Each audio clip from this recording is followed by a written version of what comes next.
Uranium कहां, इसका पता सिर्फ रूस को है, ऐसे दावे किए जा रहे हैं।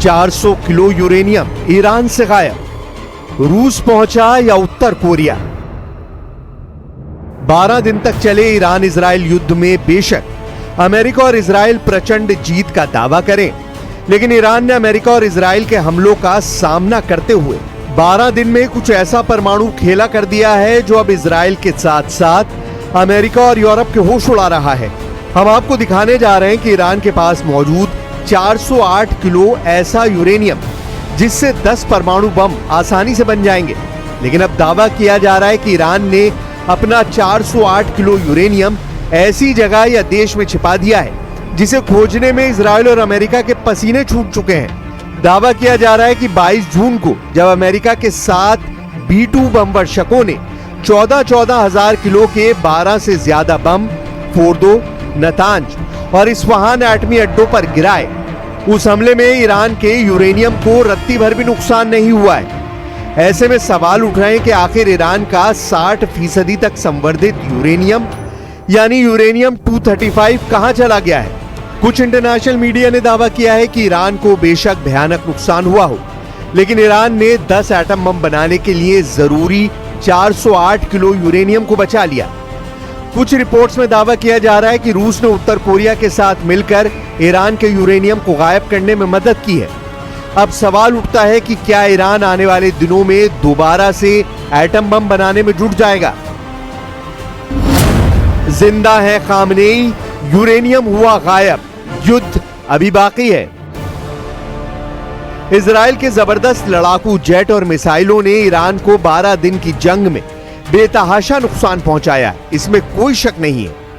इजरायली सेना और खुफिया एजेंसी मोसाद ने ईरान के टॉप 20 सैन्य अधिकारियों और जनरलों को मार डाला, उसके 10 परमाणु वैज्ञानिकों को मार डाला। ईरान के 4 से 5 परमाणु ठिकानों को पूरी तरह से रौंद डाला। अमेरिका ने अपने B-2 बम वर्षकों से ईरान के फोर्दो, नतांज और इस्फहान परमाणु ठिकानों को तबाह कर डाला। लेकिन इतनी भीषण तबाही और बर्बादी झेलने के बावजूद ईरान के पास आज भी 2 सबसे ताकतवर चीजें मौजूद हैं। एक है 408 किलो यूरेनियम जिससे 10 परमाणु बम ईरान आने वाले दिनों में बना सकता है, और दूसरे है ईरान के सुप्रीम लीडर 86 साल के अली खामनेई, जो एक बार फिर से ईरान के उन जनरलों और अधिकारियों की भरपाई कर सकते हैं जो इजरायली हमलों में मारे जा चुके हैं। अब आप ये जान लीजिए कि क्यों अमेरिका और इजराइल बेचैन है कि आखिर ईरान का 408 किलो यूरेनियम कहां गया। हम आपको ईरान का दावा दिखाते हैं जिससे आपको समझने में आसानी होगी कि ईरान ने अपने यूरेनियम को अमेरिका और इजराइल के हमलों से कैसे बचाया है। जरा इस एनिमेशन को देखिए। इजरायली अधिकारियों ने न्यूयॉर्क टाइम्स को बताया है कि ईरान हमले से पहले यूरेनियम भंडार और उपकरणों को एक गुप्त स्थान पर ले गया होगा। अमेरिकी हमलों से पहले ली गई सैटेलाइट तस्वीरों में फोर्डो परमाणु सुविधा के बाहर 16 ट्रकों का काफिला दिखाई दिया था, जो एक पहाड़ के अंदर बनाया गया एक भारी किलेबंद स्थल है और मिसाइल हमलों से लगभग सुरक्षित माना जाता है। दावा किया जा रहा है कि कुछ यूरेनियम ईरान के फोर्दो परमाणु ठिकाने पर मौजूद था, उसे भी ईरान ने अमेरिका के हमले से पहले गुप्त ठिकाने पर पहुंचा दिया है। ईरान के विदेश मंत्री अब्बास अराक्ची कई बार दावा कर चुके हैं कि ईरान ने संवर्धित यूरेनियम इजराइल और अमेरिका के हमले से पहले ही खुफिया ठिकाने पर पहुंचा दिया। दावा किया जा रहा है कि ईरान ने 408 किलो यूरेनियम को 16 ट्रकों से कहीं छिपा दिया है। अमेरिका का दावा तबाह किए परमाणु ठिकाने और यूरेनियम। अब आप जरा इस दूसरे एनिमेशन को देखिए, जिसमें दावा किया गया है कि 22 जून को जब अमेरिका के 125 लड़ाकू विमानों, बम वर्षकों और टॉमहॉक क्रूज मिसाइलों ने ईरान के परमाणु ठिकानों पर हमला किया था, उस वक्त ईरान के फोर्दो, नतांज और इस्फहान ठिकानों को पूरी तरह से तबाह कर दिया गया था। अमेरिका के राष्ट्रपति का दावा है कि अमेरिका के तूफानी हमलों से परमाणु ठिकानों पर मौजूद ईरान का यूरेनियम अमेरिकी हमलों में पूरी तरह से तबाह हो चुका है। यानी अमेरिका के दावों के मुताबिक ईरान का यूरेनियम अमेरिकी हमलों में तबाह हो चुका है। I believe it was total obliteration. I believe they didn't have a chance to get anything out because we acted fast. If it would have taken 2 weeks maybe, but it's very hard to remove that kind of material. Very hard and very dangerous for them to remove it. Plus they knew we were coming, and if they know we're coming, they're not going to be down there. लेकिन अब सवाल उठता है कि दुनिया भर की media ये क्यों दावा कर रही है कि ईरान के परमाणु ठिकाने और परमाणु ठिकानों में मौजूद ईरान का 408 किलो यूरेनियम अमेरिका और इजरायली हमलों से बच चुका है। क्यों दावे किए जा रहे हैं कि ईरान ने हमले से पहले ही अपना यूरेनियम कहीं छिपा दिया है। खुद अमेरिका के उपराष्ट्रपति जेडी वेंस भी ईरान के यूरेनियम को लेकर बुरी तरह से भ्रमित है। अमेरिका के उपराष्ट्रपति जेडी वेंस ने स्वीकार किया है कि अमेरिका के हमले के बाद ईरान का 400 किलो यूरेनियम गायब हो गया है। अमेरिकी उपराष्ट्रपति जेडी वेंस ने एबीसी न्यूज से बात करते हुए इसकी पुष्टि की है। उन्होंने माना है कि पिछले हफ्ते ईरान की 3 परमाणु सुविधाओं पर अमेरिका के हवाई हमलों के बाद यूरेनियम का 400 किलोग्राम भंडार गायब हो गया है।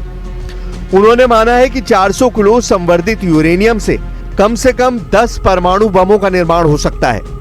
रिपोर्ट के मुताबिक ये 408 किलो यूरेनियम करीब 60% तक संवर्धित है और परमाणु बम बनाने के लिए 90% संवर्धित होना जरूरी है।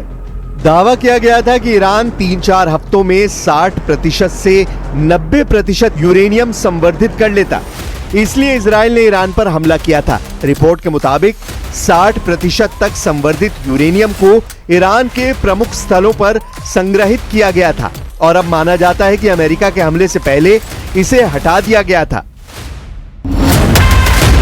400 किलो यूरेनियम ईरान से गायब, क्या रूस ने किया खेला? ईरान और इजराइल जंग में जिस तरह से इजराइल की तरफ से अमेरिका ने खुलकर साथ दिया है, ठीक उसी तरह से ईरान का साथ रूस ने भी कहीं ना कहीं जरूर दिया है। बेशक रूस ने अपने हथियार ईरान को नहीं दिए, लेकिन पर्दे के पीछे से ऐसा खेल खेला कि इजराइल को सीज फायर के लिए मजबूर कर दिया। Israel got hit very hard, especially the last couple of days. Israel was hit really hard. Those ballistic missiles, boy, they took out a lot of buildings. राष्ट्रपति ट्रंप भी राष्ट्रपति Putin के दबाव में आए और सीज फायर हुआ, ऐसे दावे किए जा रहे हैं।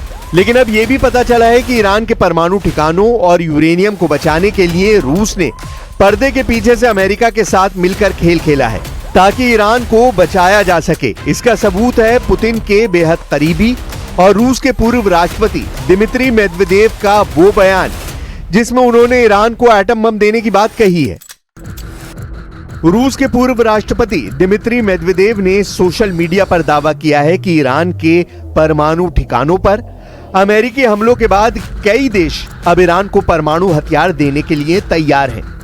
यानी दिमित्री मेदवेदेव के मुताबिक दुनिया में कई परमाणु संपन्न ऐसे देश हैं जो ईरान को जंग के लिए गुपचुप तरीके से परमाणु हथियार दे सकते हैं। एक्स पर एक पोस्ट में मेदवेदेव ने सुझाव दिया कि इस्फहान, नतांज और फोर्दो में 3 साइटों पर संयुक्त राज्य अमेरिका के हमलों का उल्टा असर हुआ है और अमेरिकी राष्ट्रपति डोनाल्ड ट्रंप ने जो हासिल करने का लक्ष्य रखा था उसके विपरीत परिणाम सामने आए हैं। मेदवेदेव के मुताबिक परमाणु सामग्री का संवर्धन, और अब हम इसे स्पष्ट रूप से कह सकते हैं, परमाणु हथियारों का भविष्य का उत्पादन जारी रहेगा।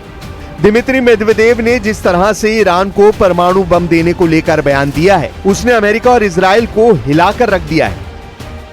लेकिन इधर इजरायली सूत्रों ने ईरान के 400 किलो यूरेनियम पर एक बड़ा खुलासा किया है। इजरायली सूत्रों का दावा है कि ईरान ने यूरेनियम कहां छिपा रखा है उसका पता इजरायल की खुफिया एजेंसियों को लग गया है। सऊदी समाचार आउटलेट अल हदत ने मंगलवार को एक अज्ञात इजरायली सुरक्षा सूत्र का हवाला देते हुए बताया कि इजरायल को ठीक से पता है कि ईरान अपने समृद्ध यूरेनियम के भंडार कहां रख रहा है। अल हदत से बात करने वाले अधिकारी ने आगे दावा किया कि अधिकांश समृद्ध यूरेनियम ईरान में मलबे के नीचे दबा हुआ है। अब ऐसे हालात में अगर ईरान का यूरेनियम ईरान के बाहर पहुंच गया तो आने वाले दिनों में ईरान को रेडीमेड एटम बम मिल सकते हैं। और इस खेल में अगर रूस और उत्तर कोरिया ने ईरान का साथ दे दिया तो यकीन मानिए ये इजराइल और अमेरिका के लिए किसी तबाही से कम नहीं होगा।